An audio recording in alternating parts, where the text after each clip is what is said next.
Récit du territoire, les coulisses du projet.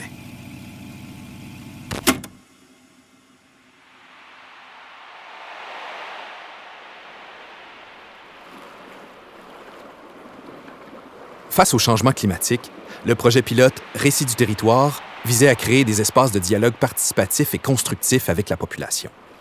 À l'été 2024, l'équipe de Communagir, un organisme voué au développement des collectivités du Québec, a recueilli les témoignages des résidentes et résidents de la Haute-Côte-Nord pour saisir leur perception des changements environnementaux dans leur région. Ces témoignages ont été confiés à la conteuse Madame Chose, qui en a fait une œuvre forte et poétique.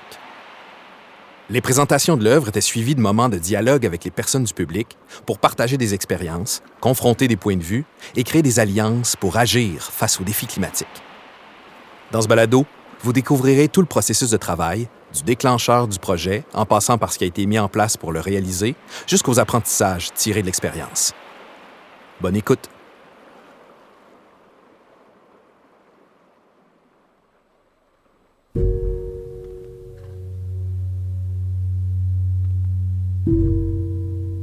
Communagir, c'est un OBNL qui œuvre sur tout le territoire québécois. Notre mission, c'est d'accompagner les collectivités dans les changements qu'elles jugent nécessaires. Mon nom est Catherine Chouinard, je suis la directrice générale de Communagir. On accompagne des démarches intersectorielles aux échelles locales, régionales, nationales.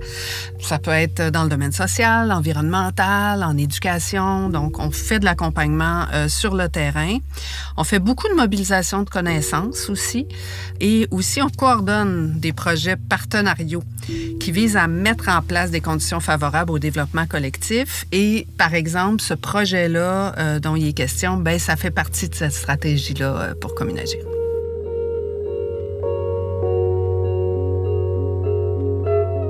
À la base, c'est le ministère de l'Environnement, de la lutte au changement climatique, de la faune et des parcs qui avait communiqué avec nous parce qu'ils avaient cette idée de faire des projets de dialogue autour du climat.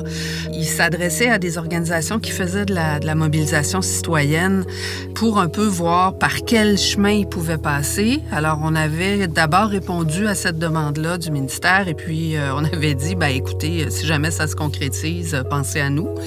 Et quelques mois plus tard, ils nous ont contactés pour savoir si on voulait déposer un projet dans ce cadre-là. Et puis nous, ben, on a décidé d'aller explorer une voie qu'on n'avait jamais explorée à ce jour, qui est celle de la médiation culturelle.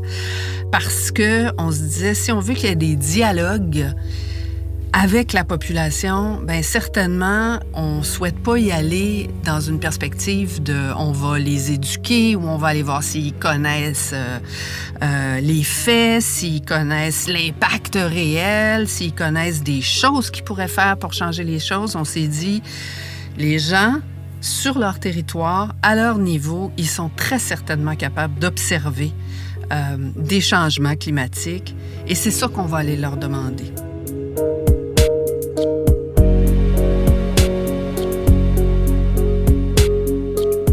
Vous habitez là, vous vivez là, qu'est-ce que vous êtes en mesure d'observer? Racontez-nous-le. On va partir de là. That's it. Il n'y a pas de jugement, il n'y a pas de transformation du récit. Votre récit brut, qu'est-ce que vous observez? On s'est dit, à partir de là, on va faire cette première récolte et ensuite, on souhaiterait le remettre dans les mains d'une artiste locale. L'idée, c'était toujours d'être le plus proche possible du terrain, donc artiste local qui va en faire un récit qui pourra être livré à la population ensuite lors de représentations et donc de dire, bon, bien, vous venez d'écouter ces récits-là, c'est la voix de gens qui habitent votre territoire, qu'en pensez-vous? Et là, on allait animer un moment de dialogue avec ça.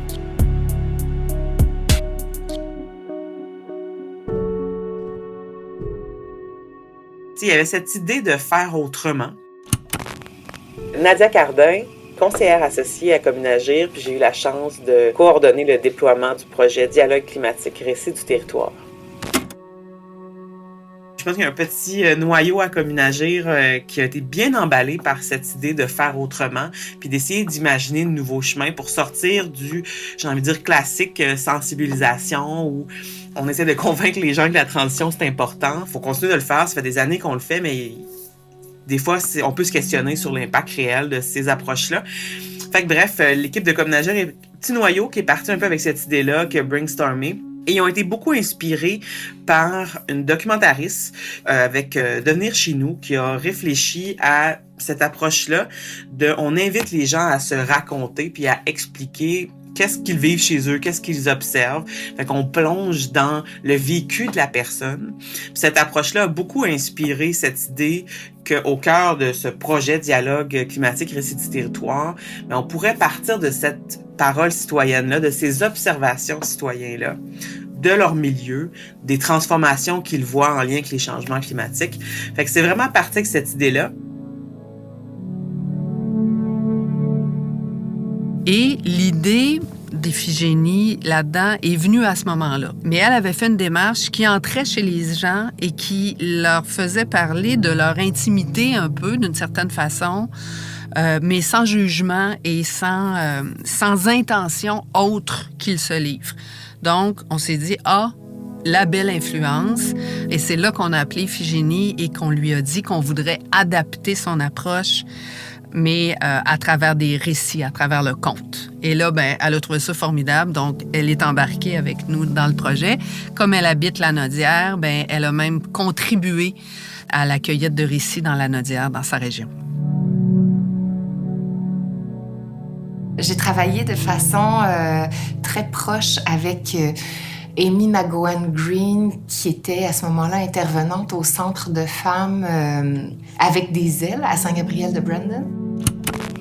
Je m'appelle Iphigénie Marcoux-Fortier, artiste documentaire et pollinisatrice sociale. Élise, après le lancement, je pense qu'on a fait plusieurs événements de diffusion dans la Nodière, dans différents lieux culturels. Puis après ça, elle m'avait contactée, puis elle m'avait dit, écoute, j'ai regardé chacune des micro-histoires, j'ai été bouleversée, j'aimerais ça qu'on trouve une façon de collaborer, tout ça.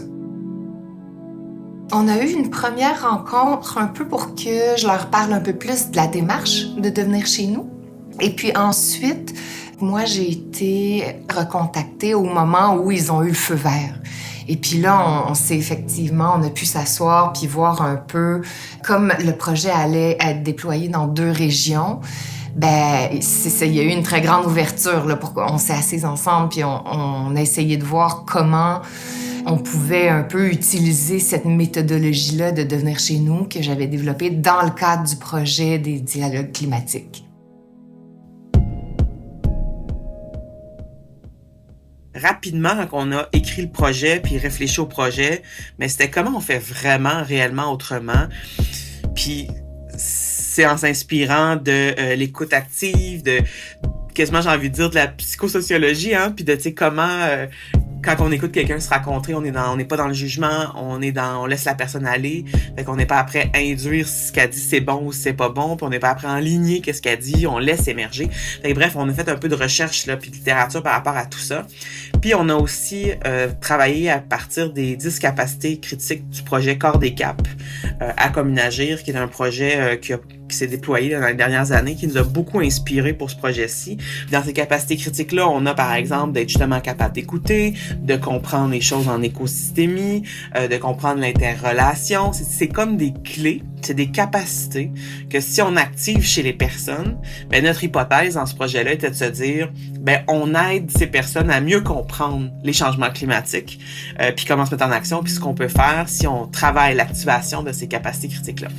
Fait que bref, en cherchant dans les 10 capacités critiques, en s'inspirant de Devenir chez nous, d'autres lectures qu'on a faites, c'est vraiment ça qui nous a aidé à trouver le chemin dans un projet pilote de à peine 8 mois pour déployer un récit du territoire dialogue climatique.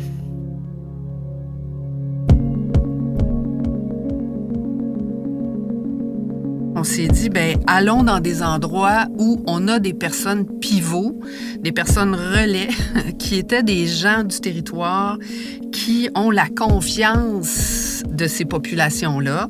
On voulait pas que ça se passe à Montréal, on voulait pas que ça se passe à Québec, parce que c'est des endroits où il y a souvent des projets, tu sais, puis où on a plus l'habitude d'entendre parler de ces territoires-là.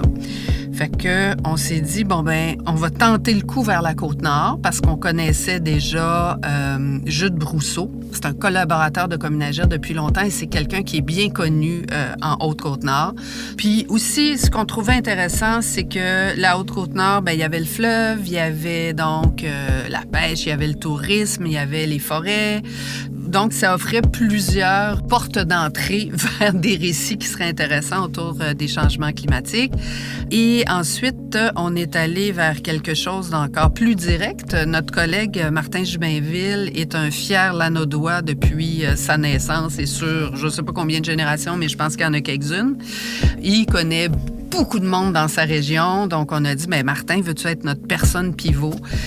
Et on est allé dans la Nodière. Et à travers la Nodière, on se disait, bon, ben c'est super parce qu'il y a l'agriculture, il y a aussi la forêt, il y a aussi le tourisme. Donc, ça nous offrait là, des perspectives. Puis, comme c'est un projet pilote et que, comme je le dis, l'échéancier était très serré, on s'est dit, commençons par 2 régions parce que sinon, on n'y arrivera pas.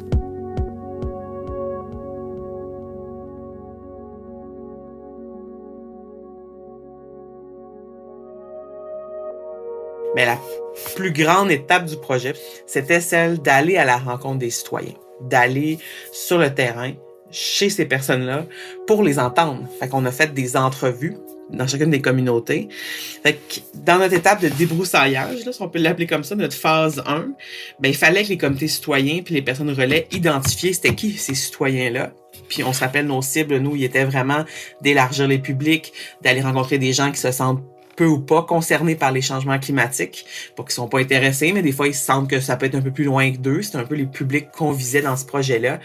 Fait que vraiment, avec les personnes relais puis les comités, on s'est mis en action pour identifier ces personnes-là, parce que durant l'été, là, la deuxième phase, on était sur le terrain, dans des entrevues, dans des rencontres avec les citoyens, chez eux, dans des événements aussi. On a participé à différents événements dans les 2 milieux.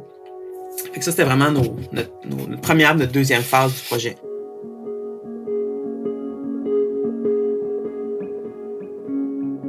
Puis là, pendant le temps du débroussaillage, le comité citoyen trouve aussi une artiste pour chacun des milieux, trouve des lieux de potentielle diffusion. Ils travaillent à la phase 3, qui est celle des dialogues climatiques dans les milieux.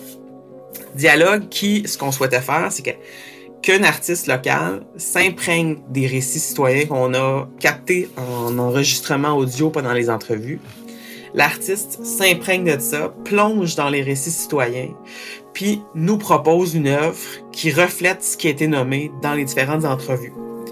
Pour après ça, le présenter à la phase 3 dans des moments de présentation de l'œuvre suivis d'une discussion puis d'une réflexion avec les gens qui sont là.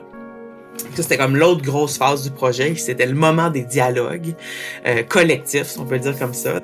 Et la 4e phase, ben, on était vraiment dans l'analyse, l'évaluation de tout ce qu'on venait de voir, puis de vivre dans ce projet-là pour voir est-ce que cette approche-là du citoyen qui se raconte, qui sur ces changements climatiques, ce qui observe comme changement climatique, puis changement dans son milieu, autant au point de vue de la végétation, des gens, de la culture, de ce qu'il a le goût de nous partager, d'un artiste qui plonge dans ces audios-là, qui en produit une œuvre, et des moments où on écoute l'œuvre et qu'on discute ensemble. Ben nous, on cherchait à travers la phase 4, avec l'évaluation, de comprendre, mais là-dedans, est-ce que ça nous amène ailleurs? Est-ce qu'on a élargi des publics cibles? Est-ce que ça nous a parlé justement d'activer les capacités critiques chez ces personnes-là? Est-ce que ça nous a permis d'en parler autrement, de susciter d'autres émotions? L'idée, c'est de voir c'est quoi les impacts, puis c'est quoi les effets de ces façons de faire-là sur le projet, dans le but de voir si ultimement, ben, est-ce que ça nous a permis de se mobiliser, de se mettre en action autrement sur les changements climatiques, sur la transition socio-écologique.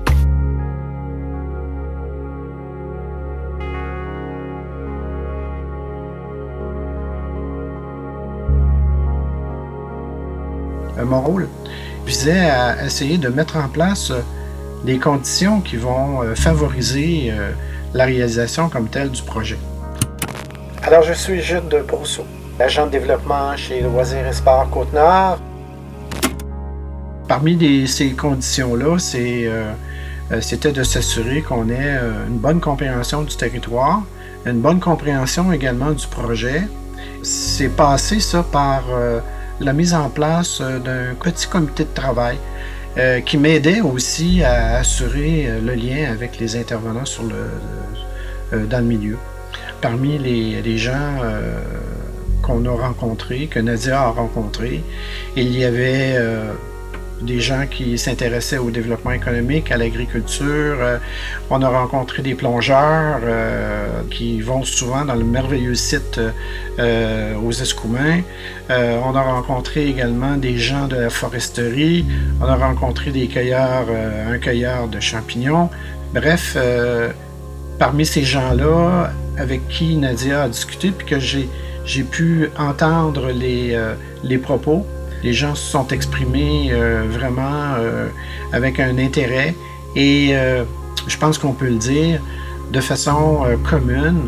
On a pu constater que des changements climatiques se déroulaient et dans l'ensemble, les gens sont relativement inquiets de ce qui se passe.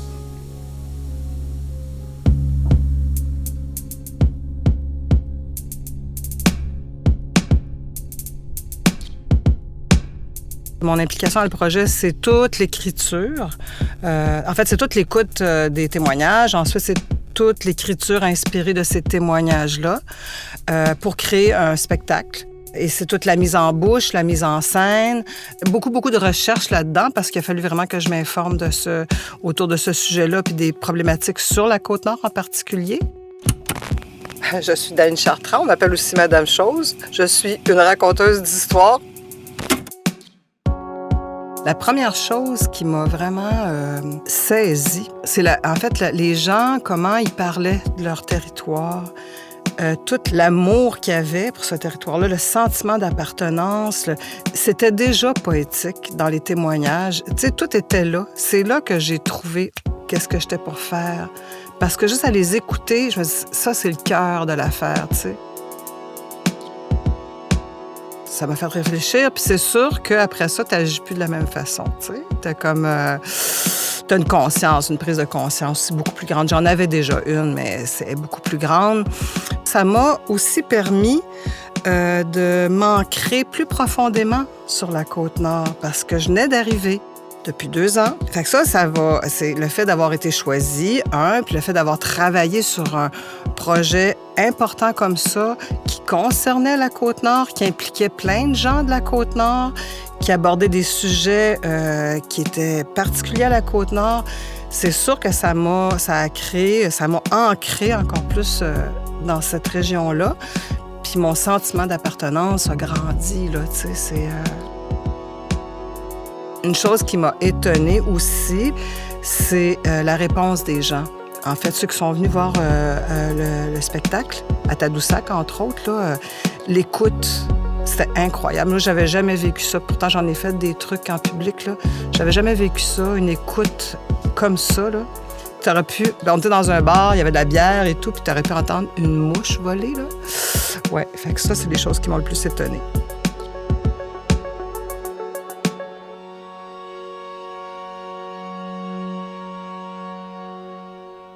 J'ai effectivement entendu Madame Chose à 5 reprises, en fait.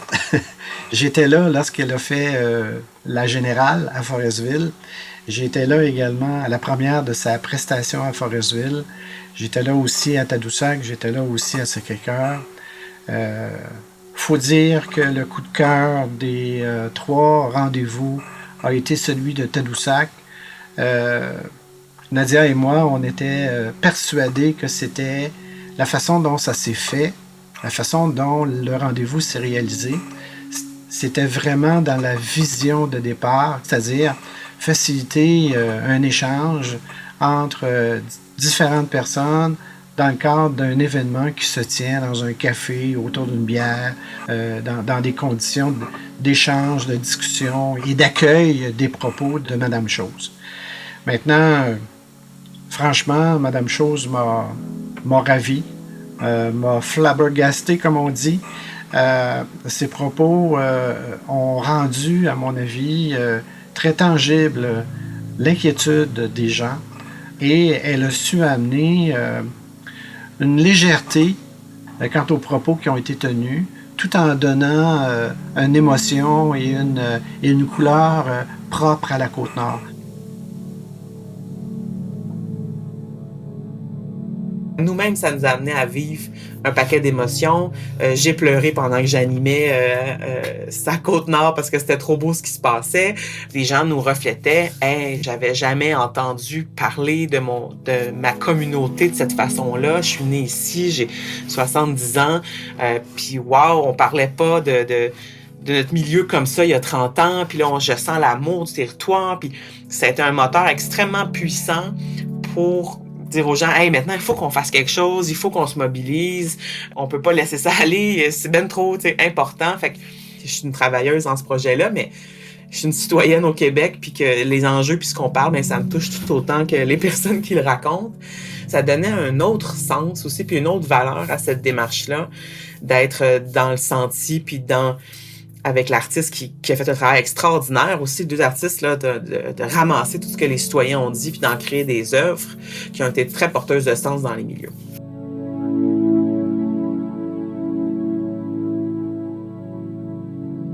Travailler avec le médium de l'art, mais ça prend du temps, puis il faut le baliser, puis il faut mettre en place des processus qui sont facilitants entre l'artiste, qui doit bien aussi comprendre son rôle, elle doit comprendre qu'elle est au service du dialogue, puis j'ai envie de dire de l'approche du projet, pas au service de sa conception, par exemple, de la transition. Tu sais, elle doit s'inscrire elle aussi dans cette démarche-là pour être au service du dialogue social.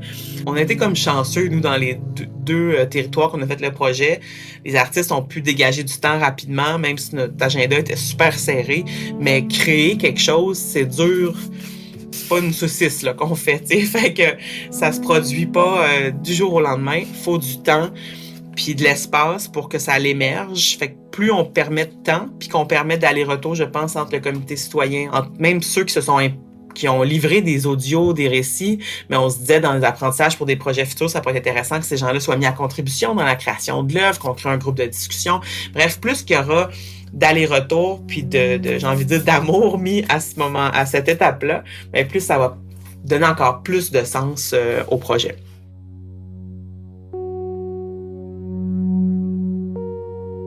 Nous, on cherchait vraiment à diversifier les publics dans ce projet-là.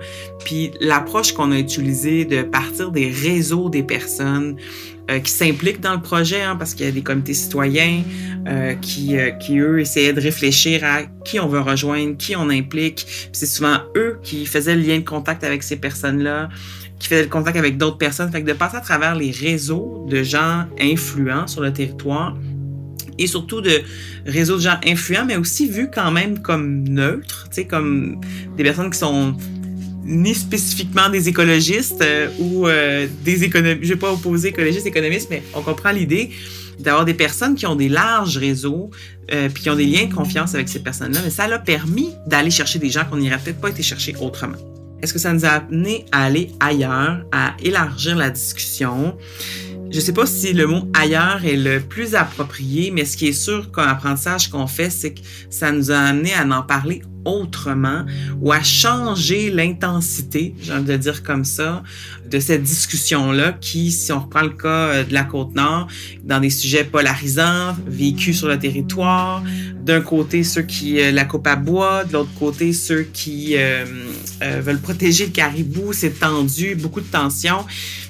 Puis on peut souvent résumer ça à quelque chose qui est conflictuel, des pour et des contre. Mais ce projet-là souhaitait vraiment essayer d'en parler autrement, puis d'en parler d'une autre façon, plus sur les émotions, plus sur ce qu'on vit, sur ce qui nous unit, même dans cette différence-là.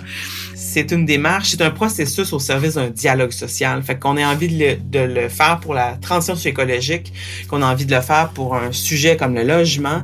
C'est un chemin qu'on peut utiliser pour plein d'enjeux ou de défis dans nos milieux, parce qu'il n'est pas là pour servir une cause, il est là pour créer un espace de dialogue puis d'échange autrement, différemment, qui permet de rejoindre les gens qui se sentent moins concernés par cet enjeu-là, qui permettent de discuter à partir de polarités, en les tenant en compte. Fait que c'est vraiment une démarche avec l'art au service du dialogue social.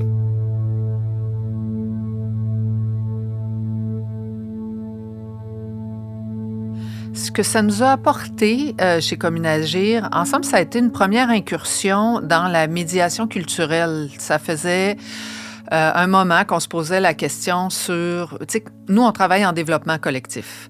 Donc, collectif étant essentiellement très inclusif, en tout cas par définition. Et donc, le milieu de la culture, comment est-ce qu'on pouvait travailler avec ça? C'était une question qu'on se posait. On fait des accompagnements en développement collectif avec le milieu culturel, notamment à Montréal, mais on n'avait pas fait de projets partenariaux ou des collaborations avec ce milieu-là. Donc, cette idée-là de mêler la culture comme partie prenante, partie essentielle de ce projet-là, c'était quelque chose qui nous intéressait beaucoup. Et ça nous a appris que ça pouvait être un outil quand même assez puissant pour mettre en dialogue, pour probablement abaisser les polarités, abaisser les différends que les gens peuvent rencontrer dans des régions autour de la question des changements climatiques, parce que tout à coup, ce qui est apparu, c'est l'amour du territoire. Donc, quand tu dis notre base commune, c'est cet amour du territoire, bien là, on est capable de jaser ensemble. Et c'est probablement le plus grand apprentissage de ce projet-là.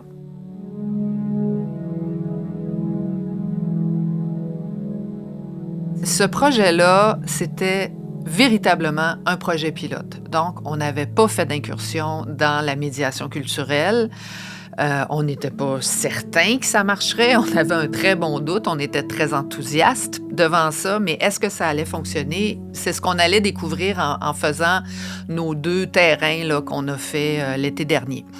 Le résultat est assez probant pour nous à ce moment-ci. Mais évidemment, il faudrait qu'il y ait d'autres sites qui reprennent ce projet-là pour qu'on soit en mesure de savoir si vraiment on tient quelque chose d'important ou d'efficace ou de probant pour ouvrir le dialogue sur les changements climatiques et ce, sans être dans une posture soit catastrophiste ou soit moralisatrice ou soit pédagogique.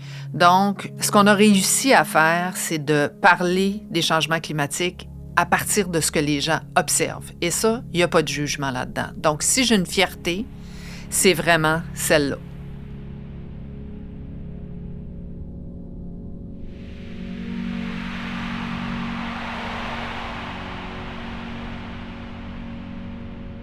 Une municipalité qui viendrait frapper à notre porte pour refaire un projet comme Récit du territoire, les conseils que je lui donnerais, c'est certainement de nous mettre en contact rapidement avec une personne ou un comité pivot. Donc, ces gens-là de confiance qui sont déjà dans la communauté, qui sont connus de la communauté et qui peuvent ouvrir des portes vers des citoyennes, des citoyens qui vont avoir envie de raconter leurs observations, qui vont avoir envie de raconter leurs récits. Ensuite, le deuxième conseil, c'est de choisir un artiste, une artiste de la région, mais qui comprenne très bien c'est quoi ce projet-là. Donc, c'est pas quelqu'un qui va se mettre au service strictement de son œuvre, mais bien au service de la démarche et au service des voix qu'il aura entendues pour véritablement les livrer. Ensuite, sur les lieux de diffusion, une fois que les comptes sont faits, ils peuvent être multiples, puis ils peuvent être surprenants aussi. Par exemple, en Haute-Côte-Nord, à un moment donné, ils sont allés faire une représentation dans un club de curling. Et dans ce club de curling-là, il y avait les 2 filles qui travaillaient au casse-croûte, puis il y avait d'autres gens qui étaient de passage. Et tout à coup, ils sont devenus partie prenante de ce dialogue-là. Ils se seraient probablement pas déplacés pour y aller. Donc, aller à la rencontre des gens où ils sont, plutôt que de s'installer dans une salle en disant « venez vers nous ». Puis ensuite, dans les régions, c'est de continuer à le porter après.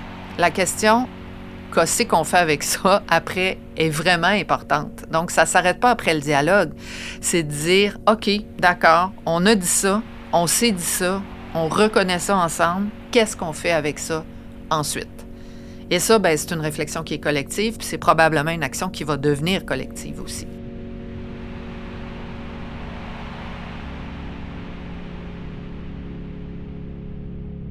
En terminant, j'espère qu'on a su piquer votre curiosité avec ce projet-là et la piquer suffisamment pour que vous ayez envie de m'appeler pour en savoir plus sur le projet, si vous avez envie peut-être de reproduire une expérience comme celle-là ou juste de prendre des informations sur comment est-ce que ça se pourrait. Ça me fera plaisir d'en discuter avec vous.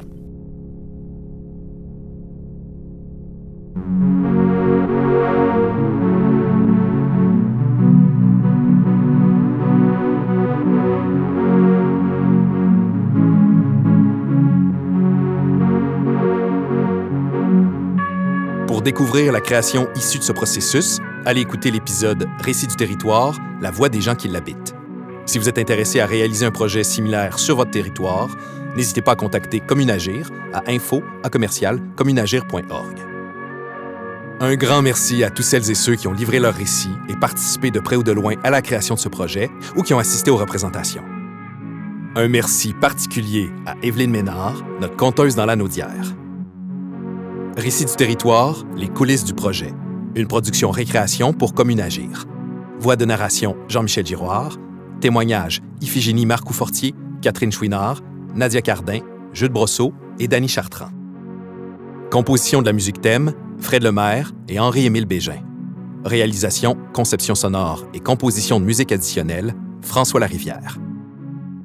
Ce balado a été créé avec le soutien financier du gouvernement du Québec dans le cadre du Plan pour une économie verte 2030. Pour en savoir plus sur le projet, rendez-vous sur le site de Communagir, www.communagir.org.